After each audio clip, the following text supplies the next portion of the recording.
అంటే నేను మీ మెప్పు కోసం లేకపోతే మీరు ఇచ్చే కార్యాలయం కోసం చెప్పట్లేదన్నా సేమ్ ఎందుకంటే నేను కూడా ఒక ఆర్గనైజేషన్ వచ్చిన వ్యక్తి కాబట్టి ఒక ఆర్గనైజేషన్ పనిచేసిన వ్యక్తికి ఆశయం ఉంటే ఏ విధంగా పనిచేస్తారని నాకు తెలుసు. నాకు మీ వయసులో సగం వయసు ఉంటుంది కాబట్టి మేబీ ఐఎమ్ జస్ట్ 45. సో కాబట్టి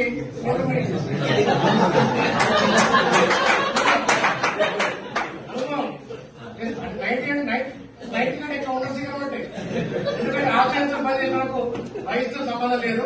ఎందుకంటే ఆర్గనైజేషన్ పనిచేసిన వయసు అనేది వెరీ వెరీ ఇంపార్టెంట్ కానీ కాదు, వాళ్ళకున్న ఆశయమే ఇంపార్టెంట్. సో నేను ఆరోగ్యంగా తప్ప వారికి 90 100 దాంట్లో అనుభవంలో తక్కువనే.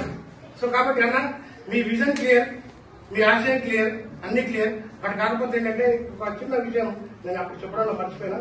మన తెలంగాణ హైకోర్టు ప్రాక్టీస్ ఆ ఏపీ వాళ్ళు వస్తే కూడా ఈజీగా వాళ్ళ అడ్వకేట్ కోడ్ తీసుకొని ఫైల్ చేసే అవకాశం ఇక్కడ తెలంగాణ స్టేట్ లో ఉంది. అట్ ద సేమ్ టైం మనం ఏపీకి వెళ్లి అక్కడ అడ్వకేట్ కోడ్ తీసుకొని ప్రాక్టీస్ చేయడానికి మాత్రం లేదు. సో ఈ ఇష్యూ పైన కూడా మీరు ఒక్కసారి ఇది ఖచ్చితంగా చేస్తారు. మనకి ఇంకా ఆంధ్ర వాళ్ళకి ఉత్తరం కాదు, మనది మనకు తెలంగాణ స్టేట్ వర్క్ చేసింది, మన హైకోర్టు మనకుంది, మన కోర్టు మనకే రావాలి.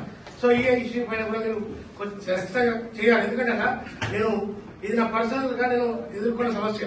ఆంధ్ర కేసులకు వచ్చింది, అక్కడ అడ్వకేట్ కోడ్ తీసుకోవడానికి ప్రయత్నం చేస్తే అక్కడ క్లియర్ గా వాళ్ళకి అడ్వకేట్స్ వాళ్ళ మన బైనాస్ క్లియర్ మెన్షన్ చేయలేదు. ఓపెన్ ఏం చేసిండ్రు వాళ్ళు మనం కొడతా ఉంటే